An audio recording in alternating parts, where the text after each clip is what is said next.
உன்னதற்கு தேவனுக்கு மகிமையும் பூமியிலே சமாதானமும் மனுஷர் மேல் பிரியம் உண்டாதாக. உன்னதற்கு தேவனுக்கு என்ன பண்ணணும்? மகிமை. குளோரிட்டி தரலாம். ஆண்டவருக்கு மகிமை வரணும். பூமியிலே சமாதானம் வரணும். சமாதானம், அமைதியை கொடுப்பதற்காக இயேசு கிறிஸ்து உலகத்துக்கு வந்தார்.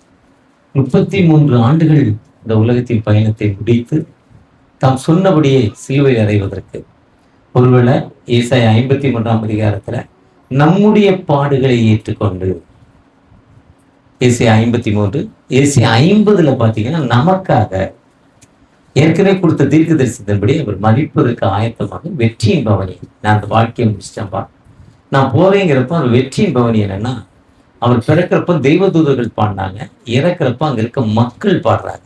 லூக்கா 19:38 மக்கள் பாடுறாங்க. மனுஷர் மேல் பிரியம், பரலோகத்தில் சமாதானம். பூமியில் சமாதானத்துக்கு வந்த இயேசு கிறிஸ்து இந்த பூமியை விட்டு போகும்னா பரலோகத்திலே சமாதானம் வந்துருச்சு.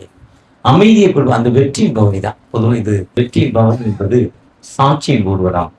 ஆண்டவர் நமக்கு இறங்கி செய்த வேலை நாம் பிறருக்கு அறிவிக்கும். நமக்கு அமைதியை கொடுத்தாரு, வாழ்க்கையில அமைதியை கொடுத்தாரு. அதற்காக தான் இயேசுக்கு சொல்லத்துல வந்தார் என்பதை சாட்சியை சொல்லும் ஒரு வெற்றியின் பவனி. உங்க திருச்செவிலிருந்து ஐயா பல வகையில பல ரூபங்களில் காஸ்பல் சொல்றவர் வேஷம் போட்டு டான்ஸ் ஆடி ஒர்க்ஷீப் பண்ணி, ஆனா அவருக்கு இதுல ஒரு இந்த ஊர்வலத்துல ஒரு வெற்றியின் அடையாளமா தெரியல. பொதுவா ரெட்டில்ஸ் பகுதியில் பாஸ்டர்ஸ்குள்ள ஒரு ஐக்கிய ஊர்வலம் இல்லையோதுல ஓசனா பண்டிகை ரெடி பண்ணுங்க. பொதுவா இந்த வெற்றியின் பவனி என்பது வெற்றியில தான் இந்த ஊர்வலம். இந்த ஊர்வலம் என்பது இந்த பொதுவா வேட்பாளர் நாமினேஷன் பண்ண போனா 100 பேரை கூப்பிட்டு போவாங்க. ஜெயிச்ச பிறகு 2000 பேர் போவாங்க. முதல்ல 100 பேர் கூப்பிட்டு போகணும்னா ஒரு ஆளுக்கு 1000 ரூபா, ஒரு பிரியாணி, தனி பாட்டில் இப்படிலாம் கொடுக்குறாங்க. நான் கடந்த நாளில் வெஸ்ட் பெங்காலில் ஒரு கிராமத்துல இருந்து 4 மணி நேரம் டிராவலு. ஒரு இடத்துல ஒரு கடவுளுடைய ஆண்டு விழா, அதனால ஒரு 2 மணி நேரம் லேட்டு. இன்னொரு இடத்துல ஒரு நாமினேஷன் இது, அதுல ஒரு 2 மணி நேரம் லேட்டு. 8 மணி நேரம் வந்திருக்கிறோம். ஆனா வெற்றி புரிஞ்ச பிறகு நம்ம கொடுக்குறோம் இல்லையா, நான் யாருன்னு அவர்கிட்ட காட்டுறதுக்கு மக்கள் போவாங்க. அப்படிதான் இப்போ இந்த ஊர்வலம் வெற்றியின் ஊர்வலம். இது வெற்றியின் ஊர்வலம். இதுதான் ஓசன்னா. அதுதான் இந்த ஓசனா ஊர்வலத்துல வெற்றி. இது எந்த மதத்திற்கும் இல்லாத ஒரு வெற்றி இது. ஏன்னா அவருடைய பிறப்பு பிறப்பதற்கு முன் 4800 ஆண்டுகளுக்கு முன்னாலே சொல்றார். அமைதியின் அரசராய் ஏசாயா 49, ஆதியாகமம் 49:10, என்னாகமம் 24:17, மீகா 5:2, ஏசாயா 9:6 எல்லாம் எளிமை. இதெல்லாம் ஏசாயா 61, ஏசாயா 42, ஏசாயா 11, இதெல்லாம் அவருடைய பிறப்பை பற்றி சொல்கிற சாட்சி. அவருடைய இறப்பை பற்றி சொல்லுவேன்னா நம்முடையக்காக, நம்முடைய பாவங்களுக்காக, நம்முடைய அக்கிரமங்களுக்காக. ஏசாயா 50, ஏசாயா 53, ஏசாயா 59 ரட்சிக்க கூடாதபடி அவருடைய கை குறுகி போகவில்லை வார்த்தைப்படி அநேகருக்கு வாழ்வு கொடுப்பதற்காக, மீட்பு கொடுப்பதற்காக வந்தார்.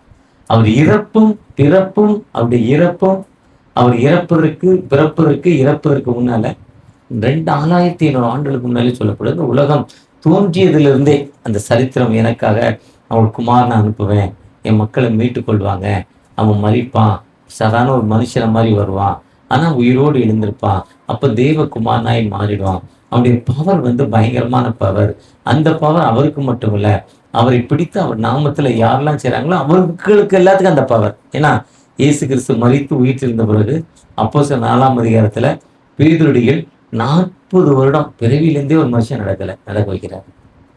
அப்போஸ்தலர் 14ஆம் அதிகாரத்துல பவுலடிகள் பேசிக்கிட்டே இருக்கிறார். அவருக்கு மெசேஜ் ஒரு மனுஷன் ஒத்து பார்க்கிறான். அவன் விசுவாசத்தை பார்த்து எழுந்து கெட் அப் அண்ட் வாக்குங்கிறார். எப்படின்னா அதான் ஜீசஸுடைய பவர். பொதுவா மந்திரவாதி என்ன பண்ணுவாங்கன்னா, அவங்க மந்திரம், இப்போ நீங்க இந்த மாயாஜால கண்கட்டி வித்த அந்த இது மேஜிக் பார்த்தீங்கன்னா, அப்படி பார்த்தா அவர் டப்பாவை கவுத்துவாங்க. இப்போ எல்லா செல் அடிக்கிறதுக்கு பார்த்தா அது கீழே இருக்காது, போகும். இதெல்லாம் ஒரு குறிப்பிட்ட பவர். அது ஒரு ஆவியின் தன்மை. ஆனா எல்லாத்துக்கும் அதை சொல்லிக் கொடுக்க மாட்டாங்க. ஆனா ஜீசஸ் தனக்கு இருந்த பவரை எல்லாத்துக்கும் என்ன பண்ணாரு? அப்போஸ்தலர் 20ஆம் அதிகாரத்துல மேல இருந்து உளுந்து ஒருத்தர் செத்து போனா அங்க போய் பவுலடிகள் கை வைக்கிறார், உயிரோடு இருந்திருக்கிறார். எலியா காலத்துல, எலிசா காலத்துல இதெல்லாம் நடக்குது. இயேசு, அதுதான் ஜீசஸுடைய பவர், நம்முடைய கடவுளுடைய பவர். அவர் செய்த அற்புதத்தை நீங்கள் நாம் செய்யணும். அதுதான் வெற்றி. அதுதான் ஜீசஸ் வந்தார். இந்த ஜீசஸ் வந்த நோக்கம் பொதுவாக அவர் முக்கியமா வந்தது மக்களுக்கு மகிழ்ச்சியை கொடுப்பதற்காக, சந்தோஷத்தை கொடுப்பதற்காக. எப்படிப்பட்ட சந்தோஷம்னா, ஒரு எக்ஸாம் இருக்குது. எக்ஸாம் முடிஞ்சுன்னா பேப்பர் கொடுக்குறாங்க. இப்போ தான் வச்சுக்கோங்களேன், பேப்பர் கொடுக்குறாங்க. தமிழில் 100, மேக்ஸில் 100, இங்கிலீஷில் 100, சோசியலில் 98, இன்னொன்று சயின்ஸில் 100. இப்போ மொத்தம் எவ்வளவு? எவ்வளோ? எத்தனை குறையுது? அவன் ஒரே அடுக்க பாத்தியாட்ட போய், ஐயா இந்த 2 மார்க்கை போட்டு, எங்கள் அப்பா அடிப்பார், வெட்டுவார், இந்த 2 மார்க்கை போட்டுன்னு ஒரே அழுகை. இப்போ அவன் 498 மார்க் வாங்கி அவனுக்கு என்ன இல்லை? இன்னும் அந்த அவனுக்கு கொடுத்தாங்க, மொத்தமே 4 மார்க் தான். அவன் ஹாப்பியா இருக்கான், சந்தோஷமா இருக்கான். என்னடா இது வந்ததே பெரிய காரியம். ஒன்னும் இல்லை, இது வந்தது என்னது? அதுதான் கடவுளுக்குள்ள சங்கம். கர்த்தருக்குள் எப்பொழுதும் கடவுள் எனக்கு இவ்வளவுதாங்க கொடுத்துருக்காரு, அது போதுங்க. எது? அதுதான் நீங்கள் ஒன்றுக்கும் கவலைப்படாமல் பிலிப்பியர் 4ஆம் அதிகாரத்தில் சொல்றாரு. Do not worry about anything. நீங்கள் ஒன்றுக்கும் தான் அந்த பிலிப்பியர் 4:13, என் பலனாகிய கர்த்தாவே. ஆண்டவர் எனக்கு பலனாக இருக்கிறார். எங்க ரிலேஷன், என் க்ளோஸ் ரிலேட்டிவ், அந்த பாப்பா 10 கேள்வி எழுதணும், 11 எழுதிட்டான். 11 எழுதணும், 1 அடிச்சிருவாங்க, 1 தப்பு. இப்போ இடையில எழுதின கேள்வி தப்பு, கடைசியாக எழுதின கேள்வி ரைட்டு, அதை அடிச்சிட்டாங்க. இடையில எழுதின கேள்வி தப்புங்கிறதுல 3 மார்க் அவுட்டு. அந்த கூட்டி போடுறப்போ 97 மார்க் போடணும். இப்போ 94 போட்டுட்டார். 3 என்ன பண்ணிட்டாரு? இப்போ 94, 6 மார்க் போற. அவன் இப்போ டாக்டருக்கு செலக்ட் ஆகணும். அந்த தப்பா எழுதின கேள்வியை விட்டுட்டு 11ஆவது கேள்வி சரியா எழுதுனா அவுட் ஆஃப் 100. ஃபர்ஸ்ட் ரவுண்ட்ல எம்எம்சியில் டாக்டர் ஆயிருப்பான், மெட்ராஸ் மெடிக்கல் காலேஜில். அது ஃபர்ஸ்ட் ரவுண்டில் கிடைக்கிறது. ஒன்று தப்பாக எழுதுனதாலையும் டோட்டலில் 3 மார்க் விட்டுறதாலையும் அவளுக்கு என்ன கிடைக்கல? டாக்டர் சீட்டு. இப்போ அந்த வீட்டுக்கு போனீங்கன்னா எப்படி இருக்காங்கன்னா அழுதுகிட்டு இருக்காங்க எல்லாரும். 1200 மார்க்குக்கு 1100 எத்தனையோ 75 மார்க்கோட வாங்கியிருக்காங்க. ஃபெயிலான வீட்டில் கூட என்ன பண்ணல. இப்போ இந்த வீட்டில் என்ன நடக்கு? 2 நாளாக சாப்பிடல. ஒருத்தர் அந்த மூலை, ஒருத்தர் இந்த மூலை, ஒருத்தர் இந்த மூலை, ஒருத்தர் இந்த மூலை. 3 மார்க்கு தப்பு, 3 மார்க்கு டோட்டல் மிஸ்டேக்கு. ஆனால் நான் கடவுளுக்குள் எப்பொழுது என்ன பண்ணோம்? சந்தோஷமாக இருக்க வேண்டும். அந்த சந்தோஷத்தை கொடுப்பது தான் எல்லாம் சொல்றாரு லூக்கா 2ஆம் அதிகாரத்துல. எல்லா மக்களுக்கும் மிகுந்த சந்தோஷத்தை கொடுக்கும் நற்செய்தி உங்களுக்கு, இந்த கர்த்தராகிய கிறிஸ்து ரட்சகர் உங்களுக்கு, எல்லா great joy to the nation, எல்லா மக்களுக்கும் சந்தோஷம். அதுதான் ஏசாயா 11, ஏசாயா 61 தரித்திரருக்கு சுவிசேஷம், இருதயம் நறுங்குண்ட மக்களுக்கு வாழ்வு. அதுதான் லூக்கா 4ஆம் அதிகாரம் 17, 18 அந்த வார்த்தை இன்று நிறைவேற்றி. யாரெல்லாம் இருதயம் நொறுங்குண்ட கஷ்டமான சூழ்நிலையில இருக்காங்களோ, இந்த 4 மார்க் வாங்கின பையன் என்ன பண்ணல, இந்த 2 மார்க் குறைஞ்ச பையன் என்ன பண்றா, இந்த 100 அவுட் ஆஃப் 100க்கு 100 500 வாங்க. எங்க அப்பா என்ன பண்ணுவாரு? தயவு செஞ்சு போடுங்க ஐயா, கெஞ்சினா போது நான் பாடுறேன். 4 மார்க் இவ்வளவு ஹாப்பியா இருக்கான் பாடுறா.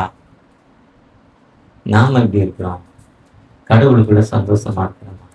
அந்த சந்தோஷத்தை கொடுப்பது தான் இயேசுக்கு சொல்லுது. இயேசு உலகத்திற்கு வந்திருக்கும் சந்தோஷம். அந்த சந்தோஷம் எப்படி வருதுன்னா, 2 ராஜாக்கள் 7ஆம் அதிகாரத்துல ஒரு படை, சீரியா படை வந்து, இப்போ இது சமாரியா ஊர், இயேசு கிறிஸ்துடைய ஊர். இந்த சமாரியா பட்டணத்துல இவங்க இருக்கிறப்ப இந்த சீரியா படை இந்த பக்கம், இப்போ உங்க சர்ச்சுக்கு வரலாம், இங்க ஒரு வழி இருக்கு, இங்க ஒரு வழி இருக்கு, 2 வழியும் அடைச்சிட்டாங்க. இப்போ வெளியே போக முடியல, உணவு இல்லை, இங்க இருக்க மக்களுக்கு எல்லாம் கஷ்டம். சோறு இல்லை, இல்லை தண்ணி இல்லை, தண்ணி இருக்க வெளியே போகணும், சாப்பாடு வாங்க வெளியே போகணும், கஷ்டம், வேதனை, துன்பத்துல இருக்காங்க. அப்ப வெளியே போக முடியாத ஒரு நிலைமை. அப்படி நிலைமையில அந்த மக்கள் என்ன செய்யலாம், அங்கேருந்து ஒரு 4 பேர் இருக்கான். ஒருவேளை இந்த தம்பி பாருங்க, குறைஞ்ச எழுந்து நின்று, சின்ன பையன் தான், இடுப்பு இப்படி திருப்பினா, இப்படி திருப்பினா, இப்படி திருப்பினா, இப்படி திருப்பினா, இப்படி திருப்பினா, அந்த முடியை விட்டுனா எப்படியுமே திருப்ப வேண்டாம். இதே மாதிரி அந்த பட்டணத்துல ஒண்ணுமே இல்லை, வெளியே போனோம் முடியாத 2 பேர். இங்கே இருந்தாலும் சோறு இல்லை, வெளியே போனாலும் சோறு இல்லை. இங்கே 2 ராஜாக்கள் 7ஆம் அதிகாரத்தை ரொம்ப ஸ்டோரி மாதிரி இருக்கும், ரொம்ப அழகா இருக்கும், படிங்க வீட்டில் போய். அப்போ எங்கேயாவது போய் எப்படியாவது போனா, இங்க போனா அவன் அடிச்சிருவான், வெட்டிடுவான். ஏன்னா வருவான் வச்சிருக்கான். இருந்தாலும் இங்க இருந்தாலும் சாக போறான், அங்க இருந்தாலும் சாக போறான். அங்க போனா ஒரு பயம் இல்லை, நல்ல சாப்பாடு இருக்கு, நல்ல சிக்கன் பிரியாணி, மட்டன் சிக்கி 65 நிறைய ஐட்டம் இருக்கு. சாப்பிட்றான். சாப்பிட்டு ஐயோ என் மக்களுக்கு போய் சொல்லணும்னு நினைக்கிறான். உள்ள இருக்கவங்களை வெளியே கூட்டியாந்து கொடுக்கணும்னு நினைக்கிறான். அப்படி கொடுக்கணும்னு நினைக்கிறப்போ உள்ள போய் சொல்றான், அங்க இருக்க தலைவருக்கு ஏத்துக்கல. அந்த தலைவர் ஏத்துக்கல. இல்லடா நீ போய் சொல்ற, அவன் எங்க ஒளிஞ்சிருக்கான், நம்ம போகணும், நம்மளாம் பிடிச்சி ஜெயில போட்டுருவான்னு சொல்றான். இல்லைங்க வாங்கன்னு சொல்றான். இருந்தாலும் மீறி போய் பார்க்குறப்ப ஒண்ணுமே இல்லை, வாழ்வு கிடைக்குது. அந்த வாழ்வு கிடைச்சோன்னா அந்த மக்கள் என்ன நினைக்கிறாங்கன்னா, எனக்கு சோறு கிடைச்சதில்ல, என் மக்கள் என்னுடைய சகோதரிகள் உள்ள இருக்காங்களே அவங்களுக்கு சோறு இல்லை, அவங்களுக்கு போய் நான் என்ன பண்ணணும், சாப்பாடு கொடுக்கணும். அந்த எண்ணம், அதுதான் அமைதி. இதுதான் ஜீசஸுடைய தன்மை. ஜீசஸுடைய தன்மைன்னா எங்க உணவு இல்லையோ அங்க உணவு கொடு, யார் வருத்தத்தில் இருக்காங்களோ அவங்களுக்கு வர கொடு. அதான் சொன்னார் மத்தேயு 28:15. அவர் உயிரோடு எழுந்த போது சொல்றாரு, நீங்கள் புறப்பட்டு போய் சகல ஜாதியும் சீஷராக்கி பிதா குமாரன் பரிசுத்த ஆவியினால் ஞானஸ்நானம் கொடுங்கள். மார்க் 16:15 நீங்கள் உலகம் எங்கும் போய் சர்வ சிருஷ்டிக்கும் சுவிசேஷத்தை அறிவிங்கள்னு சொல்றாரு. லூக்கா 24:47 அன்றி மனம் திரும்புதலும் பாவம் மன்னிப்பும் எரிசலில் தொடங்கி சகல தேசத்தார்த்து அறிவிக்கப்பட வேண்டும். அதுதான் யோவான் 20:21 பிதா என்னை அனுப்பிடுவதால் நான் உங்களை நீங்க போய் சொல்லுங்க, என் மக்களுக்கு உணவு இல்லை. இதுதாங்க காஸ்பல். ஒருவேளை இன்னைக்கு பாஸ்டர் இங்க உட்காந்துருக்கோம் நினைச்சேன், சர்ச்சை வளர்க்கல, ஆனா காஸ்பல் ஒர்க்கல. அவர் கூட்டம்னு போட்ட உடனே ஒரு 150 பேரை கொண்டாந்து அவருக்கு இருக்க இல்லையோ அரிசி பருப்பு கொடுக்குறாரு. அவருக்கு இருக்க இல்லையோ அவருடைய தூர பார்வை அதுதான். ஏதாவது தனக்கு இருப்பதை தனக்கு 2 பேருமே அப்படிதான். வந்த பாஸ்டர்களுக்கு எல்லாம் சோறு போட்டு ஏதாவது ஒண்ணு பண்ணி ஏதாவது ஒண்ணு கொடுக்கணும்னு நினைக்கிறாங்க. கொடுக்கணும்னு நினைக்கிறப்போ இதுதாங்க காஸ்பல். அதைத்தான் ஆண்டவர் சொன்ன, போய் சொல்லுங்கள், போங்கள் போங்கள் போங்கள்ங்கிற. அதுதான் மிஷனரிகள். அந்த காலத்துல இங்க வந்து என்ன பண்ணாங்கன்னா, யாருக்கு உணவு இல்லையோ அவங்களுக்கு உணவு கொடுத்தாங்க. இங்கிலாந்துல இருந்து பால் பவுடர், இங்கிலாந்துல இருந்து கோதுமை, இங்கிலாந்துல இருந்து சீனி சர்க்கரை, இங்கிலாந்துல இருந்து அரிசி கொண்டாந்து கொடுத்துட்டு இவங்க யாருன்னு கேட்டான். அப்போ அவங்க வந்து கொடுக்கறத பார்த்து ஓடுவர்கள் கிறிஸ்தவர்கள், இயேசு இவருக்குள் இருக்கிறார். ஆதி கிறிஸ்தவர்கள் எப்படி இருந்தாங்கன்னா, அப்போஸ்தலர் 4ஆம் அதிகாரம் கடைசி வசனத்துல எல்லா மக்களும் கொண்டு வந்தாங்க, அந்த பாஸ்டருடைய பாதத்துல வச்சாங்க. 2 பேரும் 3 பேர் இருக்கிறத கொண்டு வந்தாங்க. மற்றவங்க எல்லாரும் அதை பகிர்ந்து கொண்டார்கள். இதுதான் கிறிஸ்தவம், இதுதான் காஸ்பல், இதுதான் அமைதி. ஜீசஸுடைய தன்மை என்னன்னா பிறருக்கு பகிர்ந்து கொடுப்பது. அதுதான் மத்தேயு 14ஆம் அதிகாரம் 14ஆம் வசனத்துல மனதுருக்கத்தின் ஆண்டவர். மார்க் 3ஆம் அதிகாரத்துல மனதுருகி இந்த மக்கள் 6ஆம் அதிகாரத்துல இவங்களுக்கு ஏதாவது உணவு இல்லையேன்னு ஏக்கத்தோடு சொல்லும் ஆண்டவர். அங்க என்ன பண்ற, ஒரு பையன் இருக்க அந்த உணவை வாங்கி 2 மீன் 5 அப்பத்தை வாங்கி எல்லாத்துக்கும் பிரிச்சு கொடுக்குற. அந்த பையனும் கொண்டாந்து கொடுக்குறான். இதுதான் நற்செய்தி அறிவிக்கணும். ஜீசஸ் வந்து நோக்கம் அதுதான் அமைதி, அதுதான் வெற்றியின் திருநாள். ஒருவேளை ஏன்ட்ட என்ன இருக்கோ அதை நான் பிறருக்கு கொடுக்கிற மனிதனாய், பகிர்ந்து கொள்கிற மனிதனாய் நாம் மாறுறப்போ ஆண்டவர் நம்மளை உயர்த்தும் ஆண்டவர், நம்முடைய தேவைகளை சந்திக்கும் ஆண்டவர். அந்த வாழ்க்கை மட்டும்தாங்க வெற்றியின் வாழ்க்கை. அதுதாங்க வெற்றியின் பவனி. இயேசு தனக்குன்னு எதையுமே வைத்துக் கொள்ளல. சிலுவையில தொங்குறப்போ 3ஆவது வார்த்தை அதோ உன் தாய், அதோ ஒரு மகன்னாரு. ஒருவேளை ஒரு ட்ரஸ்ட் ஒன்று ஆரம்பிச்சு அதில் ஒரு அமௌண்ட்டை போட்டுட்டு நான் செத்து போவோம், அவருக்கு சாகுறது தெரியும். மத்தேயு 16ஆம் அதிகாரத்துல நான் சிலுவையில போவேன், என்னை சிலுவையில அரைஞ்சிருவாங்க, நான் இறந்துருவேன், உயிரோடு எழுந்துருவேன்லாம் சொல்றாரு. அப்ப நான் இறந்து போறது தெரியும். தன் தாய்க்காக பணம் சேர்த்து வைக்கணும். ஆனா உலக பிரகாரமா அவர் வைக்கல. தன் நண்பரை கூப்பிட்டு அதோ உன் தாய், அதோ உன் மகன் சொல்றாரு. இதுதான் கிறிஸ்தவம், இதுதான் வெற்றி. ஒருவேளை நீங்க எல்லாரும் இந்த உலக பிரகாரமா இப்படி இருக்கிறோம். 2016 ஜூன் மாதம் 8ஆம் தேதி இந்தியாவில் பண மதிப்பு இழந்துச்சு. நம்முடைய கவர்மெண்ட் 500 ரூபா 1000 ரூபா நோட்டு செல்லாதுன்ட்டாங்க. வேர்ல்டு லெவலில் இந்தியாவுடைய மரியாதை 0.0 மரியாதை இந்தியாவில். ஒருவேளை 30 நாளில் ஃபிக்ஸட் வச்சிருந்தா செல்லாதுன்றுவாங்க, சொந்த வீடு செல்லாதுன்றுவாங்க. இப்படிலாம் இருக்கிறப்போ நம்ம அருகில் இருக்க நம்ம சகோதரர்கள் எப்படிப்பட்ட நிலைமையில இருக்கிறாங்க, அவங்களுக்கு நம்ம உதவி செய்கிற மக்களாக, அதுதான் வெற்றி. அதுதான் எனக்கு விட்டலையாட்ட பிடிச்ச ஒரு சம்பவம். சர்ச்சில் 20 பேர் தான். ஆனா மீட்டிங் நடத்தினா 150 பேர். எதுக்குன்னா ஏதாவது கொடுக்குறாரு. ஏதாவது நான் வில்லேஜ் மினிஸ்டர் இந்த பக்கம் தடாக்கு போவேன். அங்க போய் அந்த மிஸ்டர் சொல்லுவான், டிஎஸ் ஐயா வச்சுனாருன்னுவான். அந்த மிஸ்டர் சொல்லுவான், டிஎஸ் ஐயா வச்சுனாரு, டிஎஸ் வச்சுனாருன்னா எல்லாரும் இந்த இடத்துக்கு வந்துடுவான். ஒரே பாயிண்ட்டுக்கு காஸ்பல் சொல்ல. ஒரு 10 நிமிடம் ஒரு காஸ்பல். வந்தவங்களுக்குலாம் ஒரு பிஸ்கட். அந்த ஒரு பிஸ்கட்டுக்காக அந்த மக்கள் இருக்கப்ப நம்ம இயேசு நல்லவர்னு சொல்றான். இதுதான் வெற்றி. இந்த உலகத்துல நம்ம ஒண்ணுமே கொண்டு வரல, ஒண்ணுமே கொண்டு வரல. நீங்களாம் நமக்கு இருப்பதை. ஒரு தம்பி இப்படி முடிவெடுத்தார், பின்னால ஜடெல்லாம் போட்டார். எங்க திருள்ளூர் பக்கத்துல ஈக்காடுல. ஏன்டா முடி வளர்க்குறேன்னு கேட்டேன். அது ஒன்றும் இல்லையா, இந்த கேன்சர் பேஷண்ட்டு அந்த ஊசி போடுவாங்க, போட்டோன்னா முடியெல்லாம் கொட்டிடும், அவங்களுக்கு வைக்கிறதுக்கு என் முடியை கொடுக்க போறீங்களா? இப்படி சாதனை பாருங்க. இந்த முடியை வெட்டி அவங்க விற்க கொடுக்க போறீங்களா? இதுவும் ஒரு அர்ப்பணிப்பு தானே. நாம் எப்படிப்பட்ட அர்ப்பணிப்பு செய்கிற மக்களை காணப்படுவோம். என் வாழ்க்கை வெற்றியின் வாழ்க்கையாக மாற. என் இயேசு கிறிஸ்து வந்ததின் நோக்கமே வெற்றி. அந்த வெற்றி அமைதி. அந்த அமைதியை தான் பிறருக்கு தன் வாழ்வை பகிர்ந்து கொண்டார். நீங்கள் புறப்பட்டு போயினாரு. நாம் மற்றவர்களுக்கு காஸ்பல் சொல்ற மக்களாய் காணப்படுகிறோமா? அப்படிப்பட்ட அர்ப்பணிப்போடு கடந்து பிறப்போம். அந்த ஆண்டவரை நோக்கி, தகப்பனே எங்களுக்கு ஒரு விடுதலை கொடுங்க, உங்களுடைய கிருபையை தாங்க தகப்பனே, உங்களுடைய இலக்கத்தை தாங்க தகப்பனே, உங்களுடைய பிரச்சனத்தை தாங்க தகப்பனே நோக்கி பார்ப்போமா? என்னை நோக்கி கூப்பிடு என்றே இன்னல் பொங்க நேரத்தில், என்னை நோக்கி கூப்பிடு என்றே இன்னல் பொங்க நேரத்தில், கருத்தாய் விசாரித்து கனிவோடனை நோக்கிடுவே, விசாரித்து கனிவோடனை நோக்கிடுவே,